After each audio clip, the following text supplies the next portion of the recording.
चलिए जो स्टार्ट करने जा रहे हैं question number 24 and your illustration number 12 of study material module 3 cash flow statement from the following information of mister Jain prepare a cash flow statement as per AS3। बेटा for a change company का नाम पूछ के एक individual का are.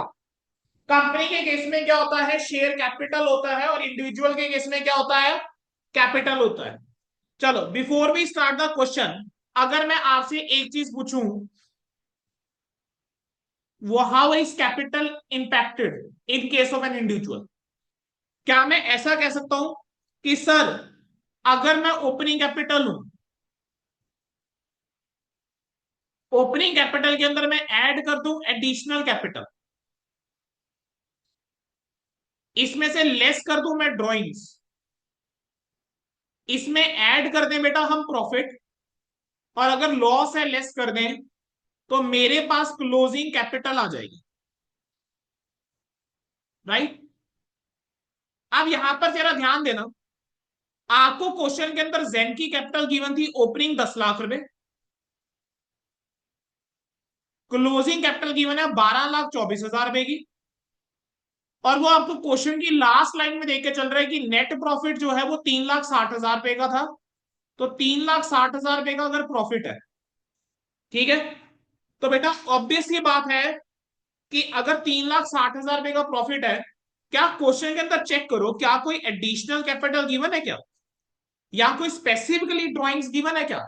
नहीं sir, ना कोई एडिशनल कैपिटल गिवन है, ना स्पेसिफिकली ड्रॉइंग गिवन है। अब ये तो मैंने लिखा सीधी सीधी सी बात। अब मैं सीधा कह रहा हूं, अगर क्लोजिंग कैपिटल तक पहुंचना है, ठीक है, तो क्या क्या होगा, ओपनिंग कैपिटल ऐड हुई होगी, एडिशनल कैपिटल ऐड हुई होगी, है ना। अब जरा ध्यान दो, आपके ये दोनों ही फिगर्स मुझे पता नहीं है, लेकिन अगर मैं देखता हूं 10 और 3 60, तो ये तो बनता है 13,60,000। आप लोग कह रहे हो कि सर एंड में कैपिटल होनी चाहिए 12,24 की, एंड में कैपिटल होनी चाहिए 12,24 की। अगर 13,60 से 12,24 हो गई है, क्या इज इट ऑब्वियस कि आपने जो ये डिफरेंस आ रहा है, इन दोनों का जो ये जो डिफरेंस आ रहा है, ये और कुछ नहीं आपका ड्रॉइंग्स होगा। क्या ये और कुछ नहीं ड्रॉइंग्स होगा। कितने की ड्रॉइंग्स आ रही है, 1,36,000 रुपए की। अच्छा डायरेक्ट मेथड लगाओगे इनडायरेक्ट मेथड लगाओगे, सर दोनों लग सकते हैं। दोनों लग सकते हैं 100% श्योर हो, डायरेक्ट लिख सकता है पक्का। चलो मेरे को इतना बता दो कि मेरी क्रेडिट सेल्स कितनी,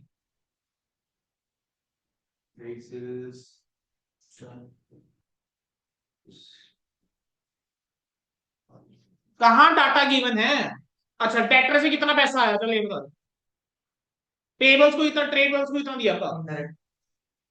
बेटा जब भी कोई क्वेश्चन आए, you have to identify very carefully कि इसके अंदर क्या मेथड लग सकता है। सर जैसा मेरे को डाटा गिवन है मैं बता ही नहीं सकता, मेरे को नहीं पता ट्रेड सीम से मुझे कितना पैसा आया, ट्रेड पेबल्स से मैंने कितना पैसा दिया, तो ट्रैक्टर कहां से लगा दोगे, ट्रैक्टर नहीं लगा सकते। ये जो net profit for the year given था, यानी ये मेरा स्टार्टिंग पॉइंट बन जाएगा। यानी इस बार मेरे लिए नेट प्रॉफिट बिफोर टैक्स, या कह लीजिए एक्स्ट्रा ऑर्डिनरी आइटम जो है, दैट इज 3,60,000। तो 3,60,000 मेरा ऑपरेटिंग के अंदर क्या बन जाएगा, क्या आ जाएगा। जेन कैपिटल की बात करके चले तो ये जो 1,36 की ड्राइंग निकाल के चलिए, क्या इससे कैपिटल कम होगी। अब जो कैपिटल कम होगी, क्या मेरे लिए फाइनेंसिंग एक्टिविटी बन गया, तो ये 1,36 का फाइनेंसिंग के अंदर चला जाएगा। क्या ये चीज समझ में आता है आउटफ्लो के तौर पे। ट्रेड पेबल्स जो है वो 3,20 ओपनिंग थे और 3,52 क्लोजिंग है, तो इंक्रीज हो रहे हैं ट्रेड पेबल, तो ये तो वर्किंग कैपिटल चेंजेस में जाएगा। मिसिस जेन लोन जो है वो लाइबिलिटी हो गई, फाइनेंसिंग से रिलेटेड हो गया, 2 लाख से जीरो हो गया तो रीपे कर दिया होगा। एजम्पशन पे चलेगी ना चीजें, अगर 2 लाख से जीरो हुआ ऑब्वियस है रीपे करा होगा, रीपे करा है तो 2 लाख रुपए आउटफ्लो में जाएगा फाइनेंसिंग में। लोन फ्रॉम बैंक जो है वो 3,20 से 1,40, 3,20 से 4 लाख हो गया, बड़ा है लोन, यानी लोन रेस करा है, लोन रेस करा है तो इनफ्लो हो गया, लोन रेस करा है तो इनफ्लो हो गया। अच्छा मैंने आपसे पूछा था बेटा डेप्रिसिएशन का कंसेप्ट पता है, आप कहते हैं हाँ जी सर पता है, तो जरा शुरू हो जाओ, जरा मेरे को ना मशीन इन्वेस्टिंग का जरा कैलकुलेट करके दिखाओ जरा खुद से।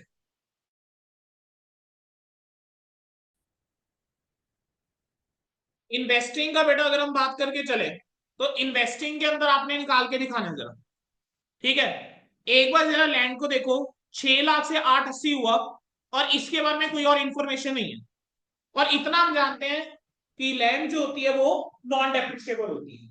तो सीधी सी बात है, आपने जमीन और खरीदी है, तो ये तो मेरे पे लिए आउटफ्लो के तौर पे चला जाएगा, इसमें तो सर कोई दो राहे है नहीं, है ना।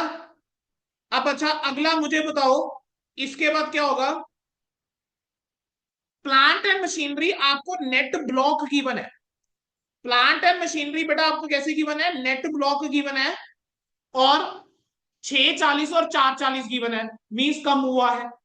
नीचे आपको कुछ इंफॉर्मेशन गिवन है कि एक मशीन जिसकी कॉस्ट 80,000 थी, जिसके ऊपर एक्यूमुलेटेड डेप्रिसिएशन 24 की लगी हुई थी, आपने उस मशीनरी को 40 में बेच दिया, और आपको बता रहा है कि प्रोविजन फॉर डेप्रिसिएशन का ओपनिंग और क्लोजिंग बैलेंस पता आ गया। कैसे करोगे जरा, यही तो खेलना है, यही तो देखना है।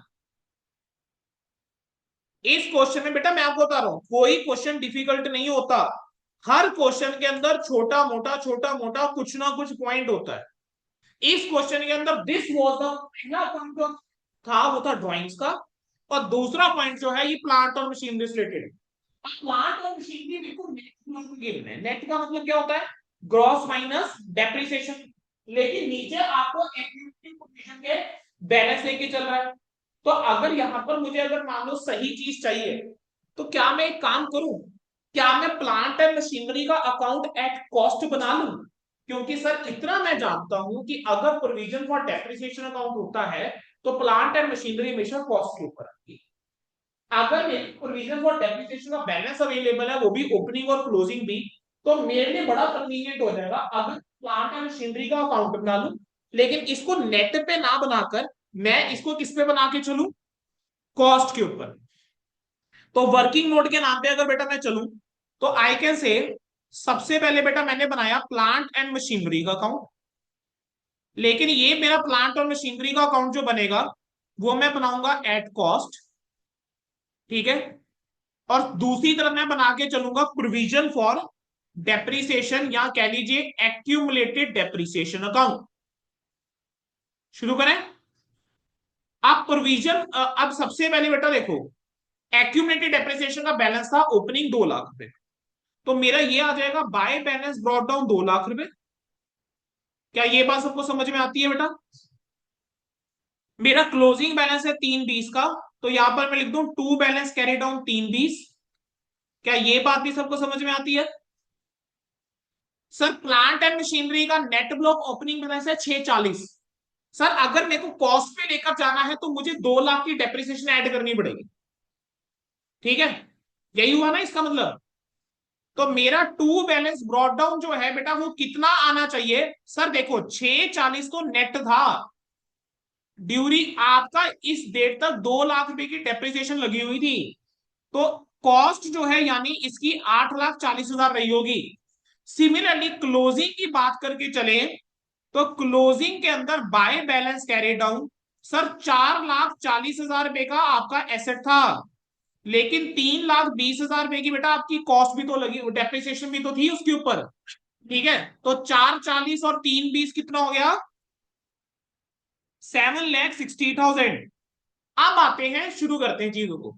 वो कहता है एक मशीन जो 80,000 रुपए की थी कॉस्ट, उसके ऊपर एक्यूमुलेटेड डेप्रिसिएशन लगी हुई थी 24 की। सर मुझे इतना ध्यान है, जब हम provision for depreciation account open करते हैं, ठीक है, और कोई एसेट बेचते हैं, तो जो एसेट बेचा होता है उसके ऊपर टिल डेट ऑफ सेल जितनी भी डेप्रिसिएशन लगी होगी वो ट्रांसफर करके चलते हैं, means asset account is always at cost.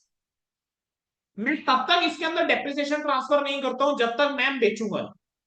अब जो एसेट मैंने बेच दिया, उस पर्टिकुलर एसेट के ऊपर till date of disposal from the beginning जितनी डेप्रिसिएशन लगी होगी मुझे ट्रांसफर करनी है। ठीक है, तो मेरी एंट्री क्या हो जाती है, accumulated depreciation account debit, to plant and machinery. ठीक है, कितनी अमाउंट जाएगा? 24,000। ये कौन से एसेट के ऊपर है? जो बेचा। तो यहां पर क्या आ जाएगा? बाय एक्यूमुलेटेड डेप्रिसिएशन, यानी जो प्लांट बेचा है उसके ऊपर मैंने डेप्रिसिएशन जो लगाई थी वो मैंने ट्रांसफर कर दी। अब चलो, 80,000 की कॉस्ट थी, 24,000 डेप्रिसिएशन। सर 80 में से 24 माइनस किया कितना आता? 56,000। 80 में से 24 माइनस किया आता है सर 56,000। 56,000 की चीज को 40 में बेच रहा हूं, 16 के लॉस के ऊपर बेच रहा हूं। बेच के मेरे को कितना मिला? 40। और बेटा ये जो है मेरे को क्या हो गया? लॉस हो गया। कितने का? 16 का। अब जरा ध्यान देना, आप लोगों का बेटा automatically plant and machinery account जो है ना वो मैच है। 8,40,000 ही इधर का टोटल बन गया, 8,40,000 ही इधर का टोटल बन गया। बेटा अगर बाय एनी चांस ये मैच ना हो रहा होता और क्रेडिट साइड ज्यादा होती, आपका डेबिट साइड के ऊपर यहां पर डिफरेंस कुछ आ रहा होता, तो यानी ये आपने plant and machinery during the year और एक्वायर करी होती। समझ आया? ये आपने एक्वायर करी होती। बोलो क्या ये चीज समझ में आ गई बेटा? यानी इस क्वेश्चन के अंदर हमने सिर्फ प्लांट एंड मशीनरी बेची है 40 की। ये जो 40 की बेची है बेटा ये आपका फाइनेंसिंग एक्टिविटी में जाएगा। अब आ जाओ जरा एक्यूमुलेटेड डेप्रिसिएशन के ऊपर। यहां का टोटल बन रहा है 3,44,000, यहां का टोटल बन रहा है 2 लाख। यानी ये जो बेटा 1,44,000 रुपए का डिफरेंस आ रहा है ये और कुछ नहीं, ये आपकी जो रिमेनिंग मशीनरी है, प्लांट है, उसके ऊपर डेप्रिसिएशन होगी जो आपने ड्यूरिंग द ईयर चार्ज करी होगी। एंट्री पास करी होगी डेप्रिसिएशन या प्रोविजन फॉर डेप्रिसिएशन। बोलो क्या ये चीज समझ में आई? डन? ये चीज क्लियर है? खत्म हो गया? किसमें? बेटा फिर क्वेश्चन के अंदर फिर अकॉर्डिंगली डाटा दिया होता है ना। अब मेरे पास यहाँ पे डाटा अगर गिवन था तो मैं यूज करा, अगर ना दिया रहता बेटा फिर तो हम डेप्रिसिएशन अकाउंट में डायरेक्टली चार्ज करके चल रहे हैं ना, मतलब सीधी सीधी सी बात है। तो फिर अकॉर्डिंगली नॉर्मल जिस समय अकाउंट बना के चलते हो प्लांट मशीनरी का, वैसे बना के चलते हो। ठीक है, क्लियर है? क्या ये दोनों कौन समझ में आ गए? मेनली ये काम था। अच्छा, अब ये अकाउंट बनाना देखो कितना जरूरी था, क्योंकि बेटा depreciation is your non cash expense. जब तक आप ये अकाउंट नहीं बनाते आपको करंट ईयर की डेप्रिसिएशन ना पता लगती, तो you could not have completed the operating activity. Done है? अब मैं बात करके चलता हूं, चलो बेटा स्टार्ट करते हैं हम आपका कैश फ्लो से। ठीक है, अब स्टार्ट करके चलते हैं कैश फ्लो से। या एक बार की नोट चलो और बनाने, तो यहां पे मैं लिख सकता हूं कैलकुलेशन ऑफ कैपिटल इंट्रोड्यूस्ड और ड्रॉइंग्स। कैसे लिख सकता हूं ड्रॉइंग्स? मुझे थोड़ा ना पता अभी कैपिटल इंट्रोड्यूस है या ड्रॉइंग्स। अब मैं थोड़ा सा यहाँ पे वैसे चल रहा हूं। क्लोजिंग कैपिटल का आपको बैलेंस गिवन था, कितना था क्लोजिंग कैपिटल का बैलेंस बताना चाहिए? 12,24,000। इसमें से मैं लेस कर दूं ओपनिंग कैपिटल, कर दूं लेस ओपनिंग कैपिटल, कितने की? 10 लाख रुपए। इसमें से मैं लेस कर दूं प्रॉफिट फॉर द ईयर 3,60,000। तो मेरे पास जो फिगर आ रहा है बेटा वो कितना आ रहा है? नेगेटिव फिगर आ रहा है क्या? बेटा नेगेटिव अमाउंट आ रहा है 1,36 का। अगर ये पॉजिटिव होता तो क्या होता? Capital introduced. नेगेटिव है तो ये क्या है? ड्रॉइंग है। यानी आपने ड्रॉइंग्स करी है 1,36 की। ठीक है, क्लियर है? चाहो तो ये भी क्या कर सकते हो, एक रफ के अंदर कैपिटल अकाउंट बना के दिखा सकते थे। By balance brought down 10 lakh, to balance carry down 12,24। During the year profit हुआ, ट्रांसफर करते हैं कैपिटल में, profit and loss to capital account. तो बाय प्रॉफिट एंड लॉस कितना? 360। जो आपका डिफरेंस आ रहा है वो ड्रॉइंग है। Got it? चलो अब आगे। चलो आप बनाएंगे बेटा कैश फ्लो स्टेटमेंट। आप तो बेटा बस 4-5 मिनट का गेम रह गया। कैश फ्लो स्टेटमेंट में तो कुछ था ही नहीं इसके। Cash flow statement of mister Jain for year ending 31 मार्च 2020-21। ठीक है, चले आप। सबसे पहले क्या आ जाएगा यहाँ पे रुपीज, यहाँ पर भी रुपीज। ये आ गया cash flow from operating activities.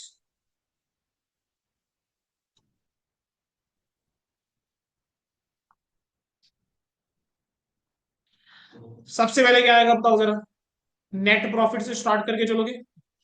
Net profit for the year कितना था बताओ जरा, 3,60,000। आउटर कॉलम ले जाऊं 3,60,000। सर एडजस्टमेंट करके चलूंगा for non cash and non operating items. Sir यही तो ट्विस्ट है, बस यही तो देखना है कि किस बच्चे को कितना एक्चुअल में समझ आया है चैप्टर। ठीक है, कितना किसका दिमाग चल रहा है। बताओ जरा नॉन कैश और नॉन ऑपरेटिंग आइटम में क्या आने वाला है। क्या एक तो डेप्रिसिएशन आने वाली है। अब जब तक मैं एक्यूमुलेटेड डेप्रिसिएशन काउंटर नहीं बनाता, ये निकल ही नहीं सकता था, तो डेप्रिसिएशन तो एड बैक होगा। 1,44,000 निकाला था। सर इसके अलावा क्या और कोई चीज आएगी बताओ जरा मुझे, क्या इसके अलावा और कोई चीज आएगी।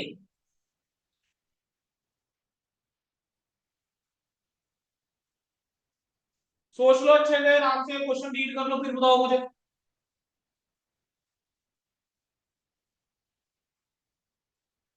ड्राइंग। नहीं, नमूनो, loss on sale of plant and machinery. Loss on sale of plant and machinery add होगा। 16 डेबिट हो रखा होगा ना P&L के अंदर। 16,000 कितना आ जाएगा, 1,60,000। ये एड ऑन है, 3,60 और 1,60 हो गया 5,20,000। इसको एक नाम देते थे हम, क्या नाम देते थे, operating profit before working capital changes.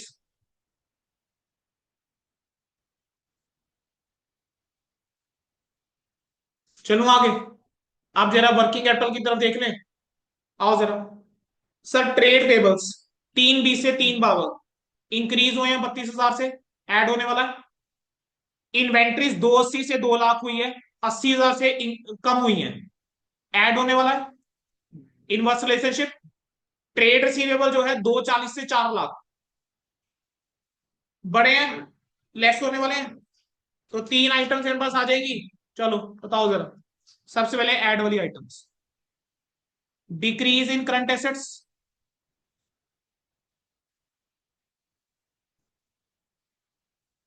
नीचे लिखा इन्वेंट्रीज। इन्वेंट्रीज जो है कितने से बेटा डिक्रीज हो रही है, 80,000 से। ऐड करके चलूंगा इंक्रीज इन करंट लाइबिलिटी।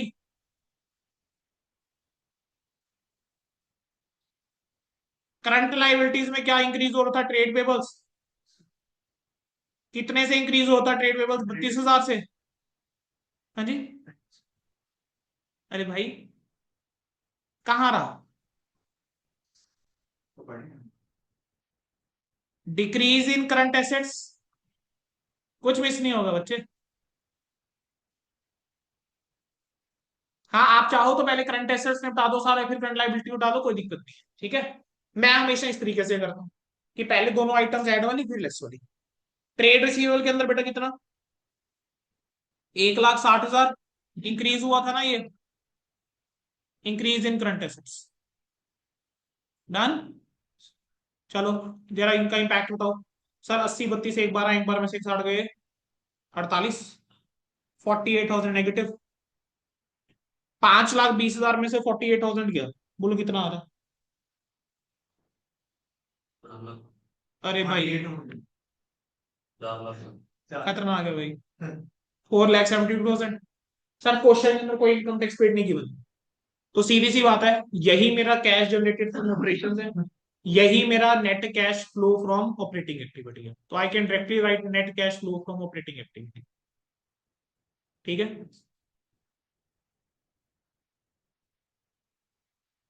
अगला cash flow from financing activities, है ना।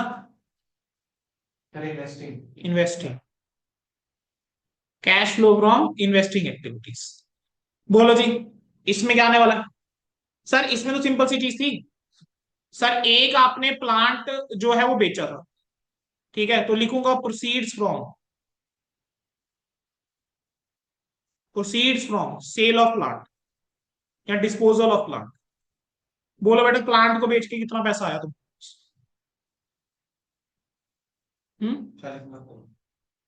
40,000। सर जमीन की वैल्यू बड़ी थी, है ना बेटा, और 280 से बड़ी थी, तो परचेज ऑफ लैंड कितना, 2,80,000 आउटफ्लो में। नेट में बात करके चले तो 2,40,000 आउटफ्लो। क्या आ जाएगा, net cash used in investing activity.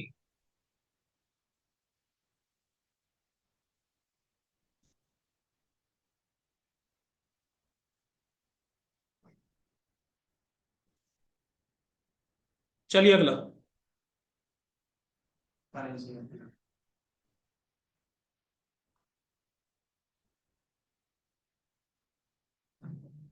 Cash flow from financing activity. चलिए बोलो क्या होगा। यहां पर क्या था, सर एक तो वाइफ का लोन रीपे करा था, है ना, तो लिख दो मिसिस जेन लोन रीपेड। कितने का लोन रीपे करा था वो, 2 लाख रुपए का, तो आउटफ्लो। सर उसके अलावा बैंक लोन का अमाउंट बढ़ा था, तो बैंक लोन रेस्ड। कितने का बैंक लोन बेटा रेस करा है, 80,000 रुपए का। क्या और कोई चीज आएगी बेटा, ड्रॉइंग्स, बिल्कुल, अमाउंट विड्रॉ, ठीक है, फ्रॉम कैपिटल।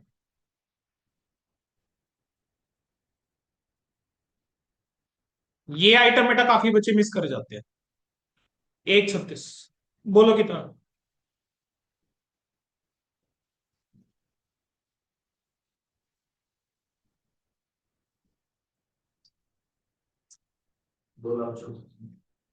236 या 256। Net cash use in financing activities,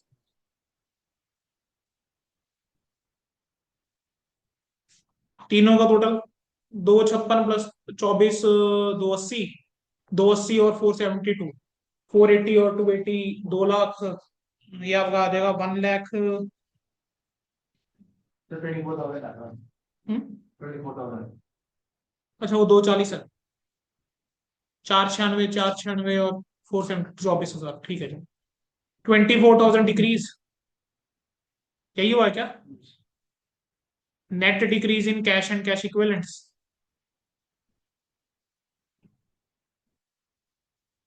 अच्छा, आपका इंस्टीट्यूट बेटा एक चीज और कर देता होता है, सुन लेंगे। अब जैसे इस क्वेश्चन में सिर्फ ना कैश लिखा हुआ है, कैश इक्विवेलेंट है ये, गलत नहीं है। इसके अंदर ऐड क्या करोगे, opening cash and cash equivalents या cash and cash equivalent at beginning. ये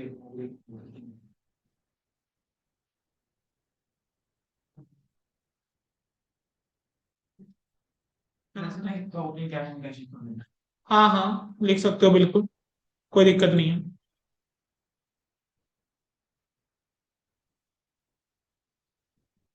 ये लो बेटा क्वेश्चन हो गया।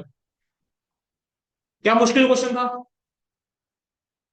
उसको एडजस्टमेंट देने की जरूरत है। बेटा, हर क्वेश्चन के अंदर आप वही देखोगे, एक दो पॉइंट्स आते रहेंगे नए, बाकी कुछ नया नहीं। ठीक है, हर क्वेश्चन में एक दो नए पॉइंट्स, दैट्स इट। चलिए, दिस इज डन, एंड आज आपकी अकाउंट की क्लास भी ओवर हो गई इस क्वेश्चन के साथ। ठीक है, आज हमने बेटा 4 क्वेश्चंस करे हैं, बट चारों क्वेश्चन डिफरेंट टाइप के करे। ठीक है जी, एक हमने किया ऑपरेटिंग वाला, जिसके अंदर दोनों डायरेक्ट इनडायरेक्ट मेथड से। एक हमने सिर्फ इन्वेस्टिंग का क्वेश्चन करा, उसमें टीडीएस वाला पॉइंट था मेजरली। एक हमने ये क्वेश्चन करा जिसके अंदर प्रोविजन फॉर डेप्रिसिएशन का पॉइंट था। ठीक है, चलो जी बेटा, अब आप लोगों को होमवर्क सुन लो आज तक। अगली हमारी अकाउंट्स की क्लास जो है कैश फ्लो स्टेटमेंट की, दैट इज ऑन सैटरडे। आज थर्सडे है ना, वेडनेसडे आज, थर्सडे। तो सैटरडे को बेटा हमारी अगली क्लास है कैश फ्लो स्टेटमेंट की। आप लोग जो घर से ट्राई कर रहे हैं questions, that is question number 12 of our question bank, ICI study material module 1 का क्वेश्चन नंबर 12 सिनेरियो बेस्ड। ठीक है, लिख देता हूं यहां पर कौन कौन से क्वेश्चन बेटा ट्राई कर रहे हैं। Scenario based question number 12, ICI study material module 1। ठीक है, और हमारी बुक का कौन सा क्वेश्चन नंबर है, क्वेश्चन नंबर 12 भी है। हमारी बुक का भी क्वेश्चन नंबर 12 बेटा। अगला क्वेश्चन बेटा जो आप लोग ट्राई करके आएंगे, ठीक है, that would be question number 14। That would be question number 14। Done. Normal. हाँ नॉर्मल सा क्वेश्चन है, नॉर्मल सा ही क्वेश्चन दिया बेटा। अच्छा, ये तो हो गए दो थोड़े नॉर्मल से क्वेश्चन। अब एक थोड़ा क्वेश्चन बेटा मैं वो भी तो दूं ना जिसमें मेरे को भी मजा आए कि देखो सही तुम लोग क्या करके आते हो। ठीक है, एक क्वेश्चन ऐसा भी होना चाहिए हमारा। तो जरा एक क्वेश्चन जो आप अगला करके आओगे बेटा, दैट इज, नहीं नहीं,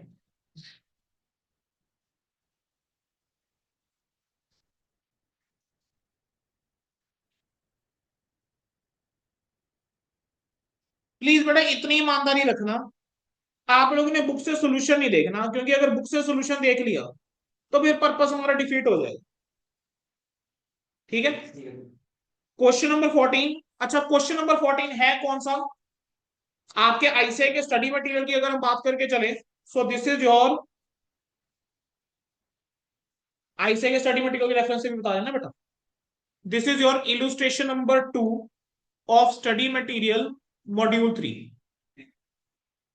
हाँ बेटा मैंने लिखा नहीं ना कि आईसीआई का कौन सा है, मैं दोनों का रेफरेंस लेके चल रहा हूँ ना बेटा। और आखिरी क्वेश्चन बेटा जो करके आओगे, सिर्फ 3 क्वेश्चन है, वो है क्वेश्चन नंबर 30।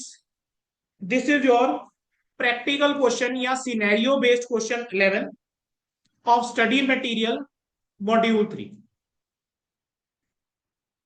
सब कुछ टेस्ट कर। ठीक है, तो बेटा ये 3 क्वेश्चन करके आओगे, इतना बताओ। प्रैक्टिकल क्वेश्चन या scenario based question number 11, that is question number 30, 100% class में सॉल्व करूंगा पूरा।